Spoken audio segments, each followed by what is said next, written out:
teman-teman. Semoga teman-teman dimanapun berada senantiasa sehat walafiat.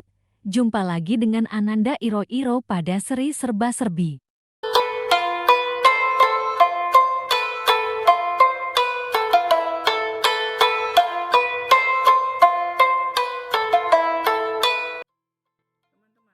Teman-teman, mungkin teman-teman juga mengetahui bahwa angka kelahiran di Jepang terus menurun. Tahun 2022 angka kelahiran di Jepang hanya 1,36 per ibu. Sementara di Indonesia masih di angka 2,19 per ibu meskipun Indonesia pun terus mengalami penurunan angka kelahiran.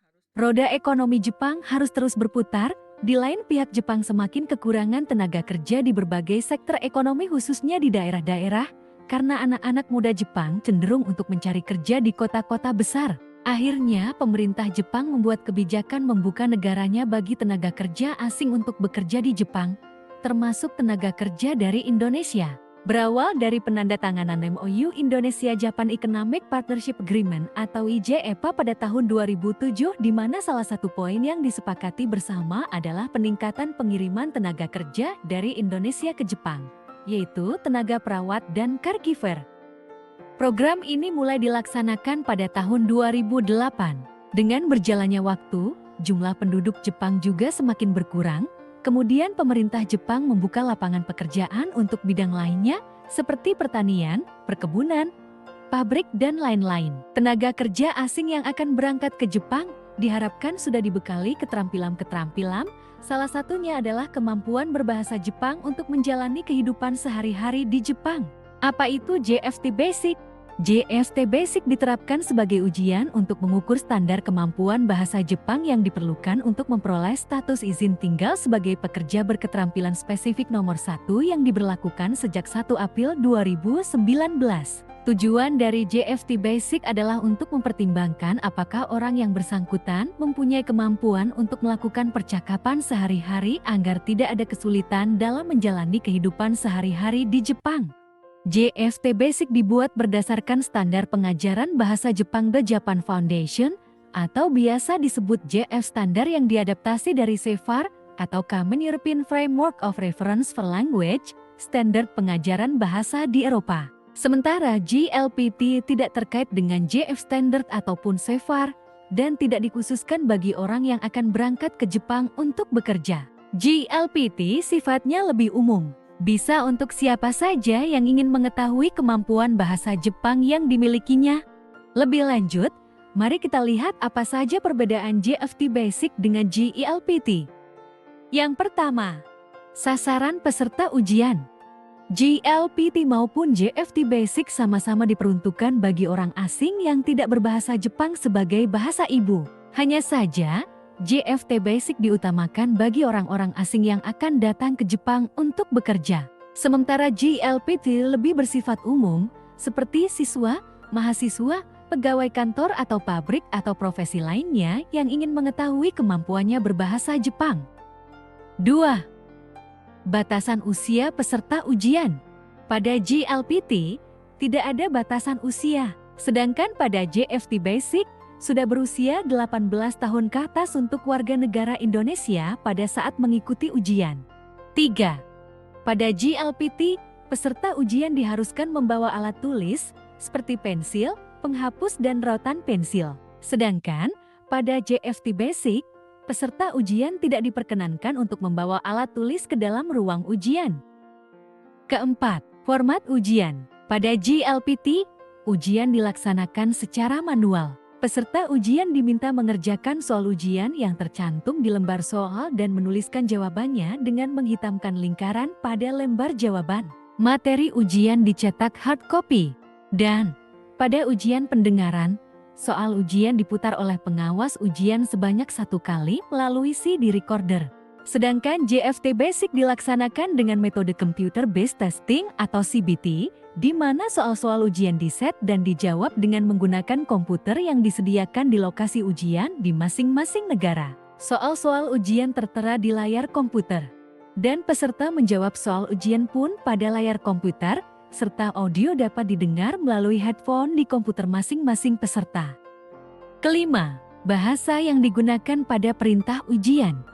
Pada GLPT, perintah ujian semuanya ditulis dalam bahasa Jepang pada lembar soal. Sedangkan pada JFT Basic, perintah ujian ditulis dalam bahasa Inggris. Ada tombol untuk menerjemahkan perintah ujian dalam bahasa negara setempat, salah satunya adalah bahasa Indonesia.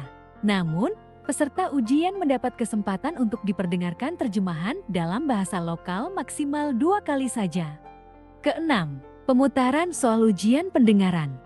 Pada GLPT soal ujian pendengaran hanya diperdengarkan 1 kali saja lewat CD recorder. Sedangkan pada JFT Basic, peserta dapat mendengar soal ujian dengan menekan tombol play yang tertera di layar komputer. Soal ujian dapat diputar sebanyak 2 kali. Ketujuh, konfigurasi ujian.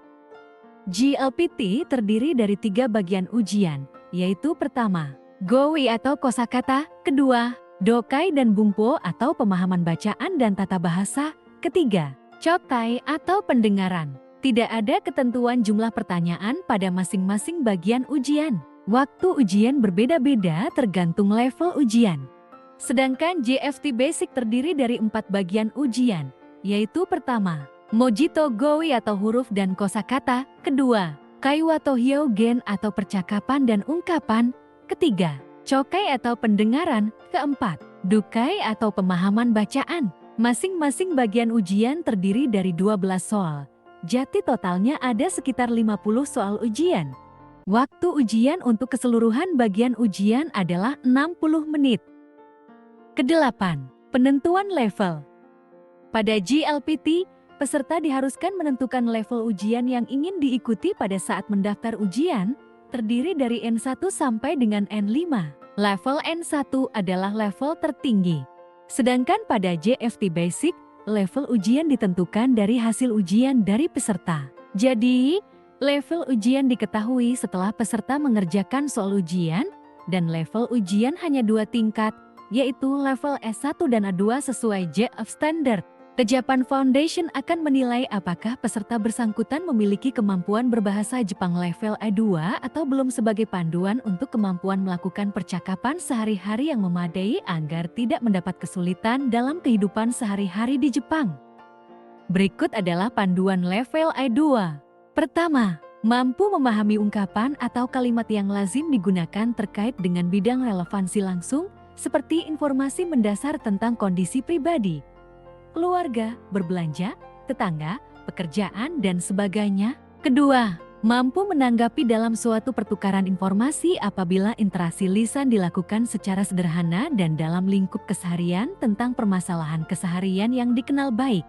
Ketiga, mampu menjelaskan dengan kalimat sederhana tentang latar belakang diri sendiri, kondisi sekitar diri sendiri, maupun permasalahan suatu wilayah yang dibutuhkan secara langsung. Selanjutnya adalah perbedaan JFT Basic dan GLPT yang ke-9. Pengumuman hasil ujian. Pada GLPT, hasil ujian dikeluarkan oleh Tejapan Foundation sekitar 1-2 bulan setelah pelaksanaan ujian. Pada JFT Basic, nilai keseluruhan dari penilaian akan ditampilkan di layar komputer setelah ujian selesai, lalu dalam waktu 5 hari kerja setelah pelaksanaan ujian, peserta dapat melihat dan mencetak surat keputusan resmi di situs web pendaftaran ujian. Ke-10, skor ujian. Pada GLPT, skor keseluruhan bagian ujian berkisar dari 0 sampai 180 poin dan standar nilai akumulatif minimum untuk setiap level berbeda. Misalnya, standar nilai akumulatif minimum untuk level N1 adalah 100 poin, level N2 90 poin, level N3 95 poin, level N4 90 poin, dan level N5 80 poin. Sedangkan pada JFT Basic rentang skor keseluruhan bagian ujian adalah 10-250 poin. Jika perolehan skor keseluruhan mencapai atau lebih dari standar skor penilaian yaitu 200 poin, maka peserta ujian dinilai telah mencapai standar kemampuan percakapan sehari-hari dan kemampuan berbahasa Jepang selama hidup di Jepang tanpa adanya kesulitan. Ke-11, ketentuan ujian ulang. Pada GLPT, peserta dapat mengikuti GLPT selanjutnya. Sedangkan pada JFT Basic, calon peserta tidak boleh mengikuti ujian kembali selama 45 hari terhitung sejak tanggal ujian sebelumnya. Ke-12, jadwal pelaksanaan ujian. GLPT dilaksanakan 2 kali dalam setahun, yaitu awal bulan Juli dan awal bulan Desember. Sedangkan JFT Basic dilaksanakan hampir setiap bulan. Ini adalah tabel jadwal ujian JFT Basic bulan Agustus dan September 2023 yang diadakan di beberapa kota di Indonesia, serta tabel jadwal ujian untuk seluruh negara pelaksana ujian selama tahun 2023 sampai dengan 2024. Namun ada kemungkinan perubahan jadwal ujian. Ke-13, kota tempat pelaksanaan ujian.